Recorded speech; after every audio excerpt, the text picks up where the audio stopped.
এই স্বাধীনতা, এই বিপ্লবের অর্থ আমাদের কাছে অর্থহীন হয়ে পড়েছে। খাবার নিয়ে আমার বাবার জন্য অপেক্ষা করছিলাম যে আমার বাবা ফিরে আসবে, আমরা একসাথে লাঞ্চ করব, কিন্তু আমার বাবার সাথে আমার আর কোনোদিন লাঞ্চ করা হয়নি। প্রত্যেকটা আমার ফ্রেন্ড সবাই বাবার হাত ধরে পরীক্ষা দিতে গিয়েছে, কিন্তু আমি পরীক্ষা হলে আমার বাবাকে পাশে পাইনি। আমার বাবা গুম হওয়ার এই 7 বছর ধরে এই প্রেস ক্লাবটা আমার সেকেন্ড হোম হয়ে গিয়েছে। আমার নাম আনিশা ইসলাম ইনসা। আমার বাবা ইসমাইল হোসেন বাতেন 2019 সালের 19 জুন মিরপুর শালী মাজার সংলগ্ন ব্যবসা প্রতিষ্ঠান থেকে র্যাব কর্তৃক গুম হন। আমার বাবা গুম হওয়ার এই 7 বছর ধরে এই প্রেস ক্লাবটা আমার সেকেন্ড হোম হয়ে গিয়েছে। এই প্রেস ক্লাবের রাস্তায় রোদ বৃষ্টি উপেক্ষা করে আমরা দিনের পর দিন সারাক্ষণ দাঁড়িয়েছিলাম আমার বাবার এই ছবি হাতে নিয়ে। আমার বাবা যখন গুম হয় তখন ওর বয়স ছিল মাত্র 1.5 বছর। ওর সেই শৈশব থেকে আজ পর্যন্ত এই রাস্তায় আমার বাবার ছবির হাতে নিয়েই দাঁড়িয়েছিল।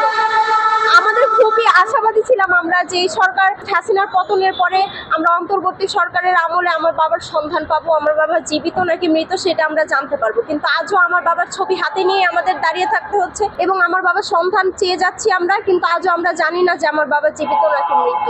আমাদের জীবনটা আসলে প্রত্যেকটা সেকেন্ড আমাদেরকে স্মরণ করিয়ে দেয় যে আমার বাবা গুম। আমাদের জীবনটা যে সুখের না সেটা আমরা প্রত্যেকটা সেকেন্ড অনুভব করতে পারি। যদি আমরা এক মুহূর্তের জন্য একটু হাসিও, পরক্ষণে আমাদেরকে কাঁদতে হয়, কারণ আমার বাবার কথা মনে করে। ঈদের দিনটা আমাদের সবচেয়ে বেশি দুর্বিষহ কাটে। দেখেন, আপনারা সবাই স্বাধীনতার আনন্দ কিছুটা হলেও উপভোগ করতে পেরেছেন। 5 তারিখের পরে সবাই অন্তত এই ফ্যাসিস্ট হাসিনার পতনের আনন্দ উপভোগ করতে পেরেছে, একটা নতুন স্বাধীন বাংলাদেশে নিঃশ্বাস নিতে পেরেছে।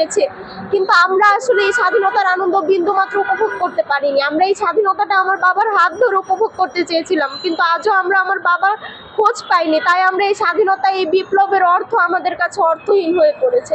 আমার বাবার সাথে আমি একসাথে বসে বৃষ্টি দেখতাম, পূর্ণিমার চাঁদ দেখতাম। আমি যখন এসএসসিতে গোল্ডেন পেয়েছি, প্রত্যেকটা মানুষ, প্রত্যেকটা আমার ফ্রেন্ড সবাই বাবার হাত ধরে পরীক্ষা দিতে গিয়েছে, কিন্তু আমি পরীক্ষা হলে আমার বাবাকে পাশে পাইনি। আমি যখন পিএসসি পরীক্ষা দিয়েছিলাম তখন শেষ পরীক্ষা দিন আমার বাবাকে বলেছিলাম, আব্বু আমি যখন বড় হয়ে যাব এসএসসি পরীক্ষা দিব তখন তো তুমি আমাকে প্রত্যেক দিন নিয়ে আসবা, তাই না? আমার বাবা বলেছিল যে আমার বাবা আমাকে নিয়ে আসবে, কিন্তু আমি আমার বাবাকে পাশে পাইনি। আমার গোল্ডেন পাওয়ার আনন্দটুকু আমি আমার বাবার সাথে ভাগ করতে পারিনি। আমার বাবা যেদিন গুম হন সেদিন 19 জুন ছিল, আমার পরীক্ষা ছিল, আমি তখন ক্লাস 7-এ পড়তাম। আমার বাবার পায়ে সালাম করে দোয়া নিয়ে আমি পরীক্ষা দিতে গিয়েছিলাম, কিন্তু সেই দিন আমার পরীক্ষার হলে মনে হচ্ছিল আমি লিখতে পারছিলাম না। বাসায় ফিরে আমি খাবার নিয়ে আমার বাবার জন্য অপেক্ষা করছিলাম যে আমার বাবা ফিরে আসবে, আমরা একসাথে লাঞ্চ করব, কিন্তু আমার বাবার সাথে আমার আর কোনোদিন লাঞ্চ করা হয়নি।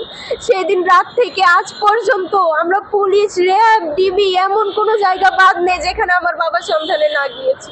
দেখেন, আমরা এই 10 মাস ধরে চেয়ে যাচ্ছি। সেই 5 তারিখ থেকে 5 তারিখে হাসিনার পতনের পরে সবাই যখন রাস্তায় উল্লাস করছিল, ঠিক সেই মুহূর্তেই আমরা কিন্তু ডিজিএফআই অফিসের সামনে গিয়েছিলাম গোলাগুলি উপেক্ষা করে। সবাই যখন জীবনের ভয়ে, প্রাণের ভয়ে ছুটছিল, আমরা কিন্তু পালিয়ে আসিনি। আমরা ডিজিএফআই অফিসের সামনে আমার আম্মু রাত 3টা পর্যন্ত ছিল তার স্বামীকে ফিরে পাওয়ার আশায়। 3 দিন আমরা সেখানে সকাল থেকে সন্ধ্যা পর্যন্ত ছিলাম, দাঁড়িয়েছিলাম, সেখানে বসার পর্যন্ত কোনো ব্যবস্থা নেই। আমরা ডিজিএফআই 3 দিন টানা দাঁড়িয়েছিলাম, 3 দিন সকাল থেকে সন্ধ্যা পর্যন্ত।